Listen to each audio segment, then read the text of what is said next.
So as we just established, the left hand tends to live below middle C.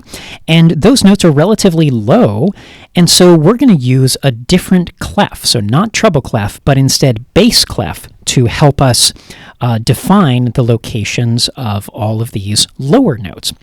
It makes sense, right? Treble connotes high, and bass certainly implies low. So let's take a look at this symbol. This is our bass clef symbol, and you can see how in its form it is pointing us towards this note here. And way back when, the bass clef looked something more like that, like an uppercase F. And what it's doing is it's not only emphasizing that note on the fourth line of the staff, but it is defining for us that not only is that note F, but in fact it's the F just below middle C. So I've copied in our little keyboard diagram. Let's imagine that this right here is middle C. What it's telling us is that this location on the bass clef is this particular F. So that is our point of reference. Now, given that that note is F, we can infer all of the other notes on the staff.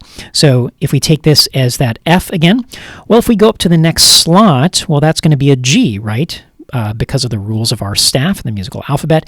And if we were to continue to go downward from that F, that's got to be E, that's got to be D, and so on. We can figure out the location of any pitch on the bass clef staff. Now, just like with treble clef, the best way to begin reading it fairly fluently is to memorize 4 landmarks. So yes, you can keep track of that F. That's an important theoretical concept. But what I really recommend you do is to memorize the space notes, just like you did in the treble clef staff. So you're going to memorize A, C, E, and G, or all cows eat grass if you want a quick, silly mnemonic. So what I've done here is I've taken these highlights that we just looked at, and they are now emphasized in this diagram. So if you know all cows eat grass, if you know those 4 space notes in the bass clef pretty quickly, then you can figure out any pitch that you encounter fairly easily, even if it's not one of those 4 letters. So here's our example. What does that know? Well, that's not part of all cows eat grass, but we know it's in between the A for all and the C for cows. So right in between those 2 letters, of course, has to be B, and that is certainly our answer. One other note that you might want to memorize quickly is middle C in the bass clef. So we already learned it in the treble clef, but you can also represent middle C in the bass clef. It kind of makes sense, right? It's a middle range note. So you can either locate it low on the treble clef or kind of high on the bass clef. So it is the note just above the bass clef staff with a ledger line, a single ledger line going through it. And anytime you have really high notes, for instance, if you're going further up, you can use good old middle C as a reference point to figure out what those high notes are. Now, let's go after these letters in this next exercise. So some of these are going to fit into all cows eat grass, some of them are not. Either way, you should be able to figure them out. So let's start with the first one. Oh, well, that's the space. That's all, right? This is all cows eat. So that's E.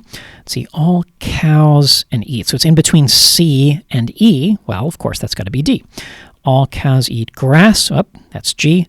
All cows eat grass. So that would be a G right there. And this is a slot up from that. So advancing 1 letter in the musical alphabet from G is, of course, A. All cows. Okay, so that's C.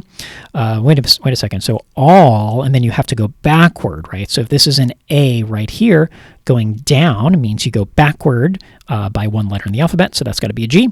Then hopefully you recognize this one. That is good old middle C. So that covers writing out the pitches. Let's go to the next page.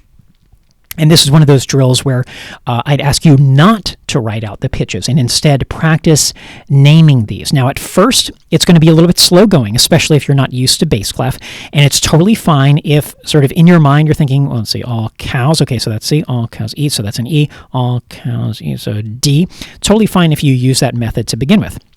But very quickly, you want to get to the point, as I erase this, or you can just go all the way through. So I'll take the second line, and you want to go pretty quickly. So G, B, E, C, A, F, G, G, A, B, D, A, F. So if you can get pretty quick with these, you're going to be in great shape later in the course.